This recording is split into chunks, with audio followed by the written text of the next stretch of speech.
persiapan buat besok udah 98% ya, karena udah per hari ini udah nggak latihan lagi. Kemarin dari hari Sabtu, Minggu, Senin, Selasa, Rabu, Kamis sudah latihan terus. Alhamdulillah latihannya cukup keras dan aku sih merasa cukup siap ya. Dihajar keras kayak. Lebih keras.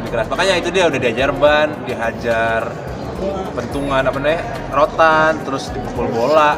Kalau gue menang ada yang bilang bayar wasit sih keterlaluan sih. Lebih ke itu aja sih. Perjuangannya udah iya, perjuangannya udah segila itu, tapi kalau masih ada yang nuduh bayar wasit ya kacau dulu sih.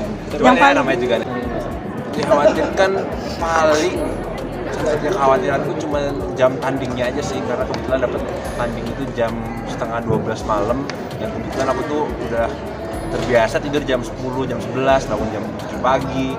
Jadi paling tantangan terberatnya adalah jam tandingnya aja sih, dimana itu adalah jam tidurku dan aku harus full stamina di jam 11, setengah 12 malam. Itu sih paling menurutku tantangan yang terberat.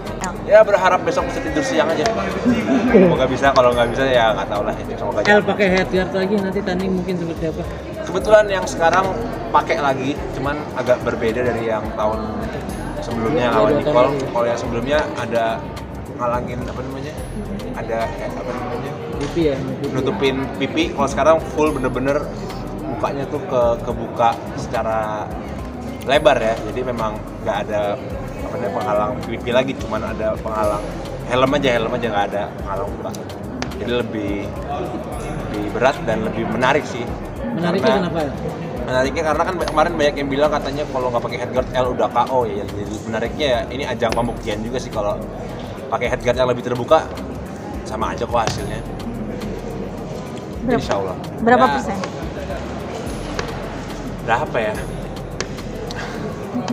80 lah, 20% lihat tuh Allah. Ini Khawatiran nih jam tanding aja sih, karena lumayan kalau udah biasa tidur jam 11 malam disuruh tanding tuh untuk ngumpulin energinya agak lumayan berat. Cuman ya semoga besok gue bisa nge-save energi sampai malam lah. ini kan tanding kedua El sama Nicole ya.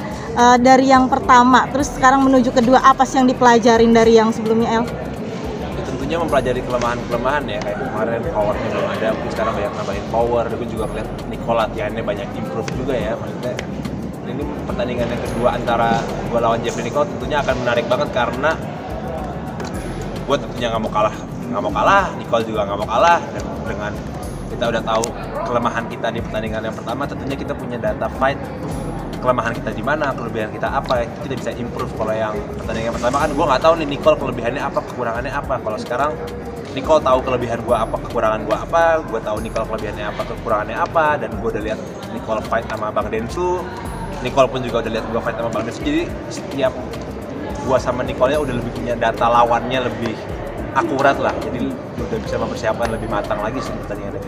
Iya, karena gue ngeliat walaupun Nicole stop rokok kayaknya nggak akan kuat sih sampai ronde 6. Enggak sih. Udah ngelakuin analisis tadi, berarti strateginya udah makin matang ya? Makin matang, dan udah selain makin matang udah dipelajari dan udah dilatihanin juga. Dan mungkin Nicole juga seperti itu, dia udah tahu gue mainnya mundur-mundur, dia mungkin udah tahu nih cara antisipasi mundur. Jadi yang gue lihat sih pertandingan besok akan lebih menarik, lebih lah daripada yang sebelumnya, karena memang kita udah punya data lawannya masing-masing. Yang besok. Tadi kan di-mention juga ya pas face of face itu, kalau kalah bakalan nyebut si lawan lu adalah King of the Ring. Lu siap gak untuk itu kalau fight-nya kalah? Gak penting. Besok adalah pertandingan terakhir lo untuk karir di dunia tinju yang coba-coba. Apa katanya? Karena sebelumnya belum dapat permit. Nyokap sih ngizinin selama pakai headguard sih, karena emang ya anaknya kan bukan petinju ya, anaknya kan ya influencer boxing ya. Sebenarnya lebih wise juga sih kalau pakai headguard sih, bukan asal kayak nggak keren lu pakai headguard, nggak laki lu, ya nggak apa-apa lah bilang gitu, orang kita yang ngelakuin dan kita kan tahu kok ini olahraga yang keras, dan kita juga nggak mau ambil resiko, karena menurutku nggak wise aja gitu kalau buka headguard, menurutku ya. Tapi kan kalau menurut orang lain buka headguard keren ya silakan juga menurut mereka. Ya Bunda. Insya Allah. Selain dukungan dari Bunda, ada dukungan dari Siva mungkin seperti apa? Ya bagus juga. Seperti apa tuh support yang Iya, supportnya seperti apa? Kabur dia.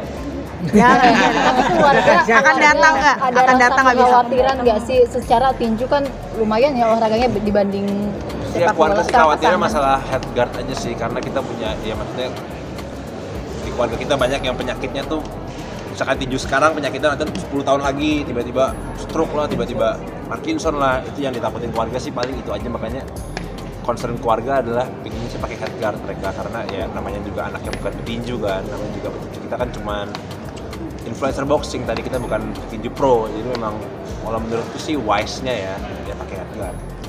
Tentunya ya ada keluarga, ada Shiva, ada teman-teman dekat, ada sahabat-sahabat, kita udah. Dari Sipa ada rasa wanti-wanti nggak sih ke kamu untuk ngikutin olahraga tinju ini? Ya ada lah, tentunya pasti perempuan pasti kan punya kekhawatiran, entah ibu, entah pacar, terutama ibu pasti ya, anaknya tinju pasti ada kekhawatiran, dan itu saya rasanya normal lah bagi perempuan memiliki kekhawatiran kepada pasangannya atau anaknya, ya normal-normal aja. Makanya aku juga ya harus bermain safe juga ya supaya mereka nggak khawatir lah. Sebenarnya kalau luka-luka nggak terlalu masalah sih, lebih ke efek jangka panjangnya aja sih. Kalau luka kan paling ya sebulan 2 bulan hilang lah, lecet paling hilang, tapi kan kalau tiba-tiba 10 tahun lagi Parkinson kan nggak lucu juga kan. Makanya kita juga inginnya menghindari itulah, karena ini kan juga cuman entertaining match lah, entertainment match. Jaga juga pola makan, karena kan memang kalau dalam olahraga tinju beratnya harus sama kan. Kayak tadi pas timbang Nicole beratnya 81,2, aku 81,4, itu beda-beda tipis. Emang kita harus jaga berat, dan beratnya harus sama supaya bisa main. Kalau tadi beratku 83 atau 84, nggak boleh main aku, karena memang kalau di boxing tuh olahraganya harus sama beratnya, bobotnya.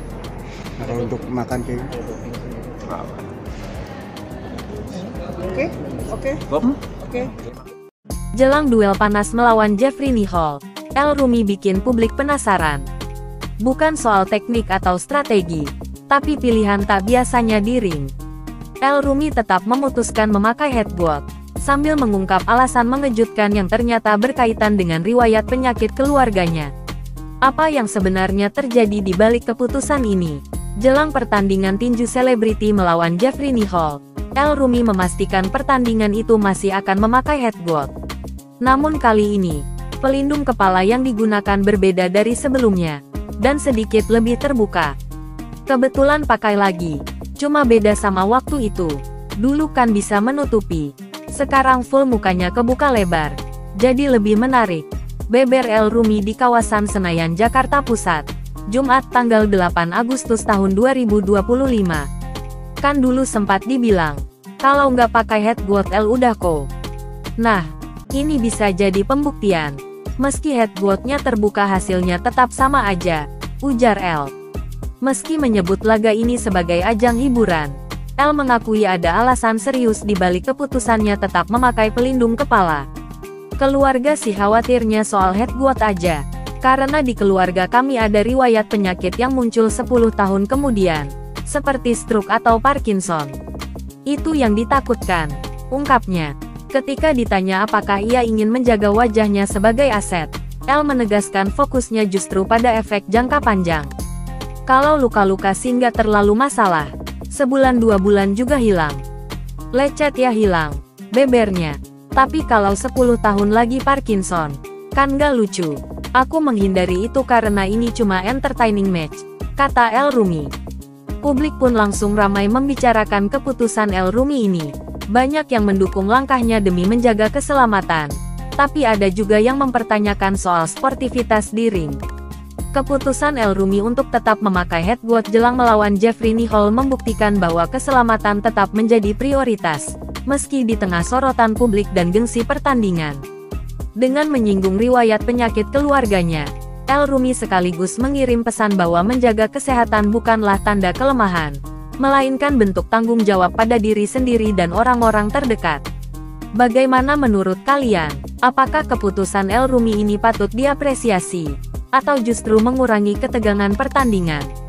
Tulis pendapat kalian di kolom komentar. Dan jangan lupa like, share, serta subscribe supaya kalian gak ketinggalan update gosip dan berita terbaru dari kami.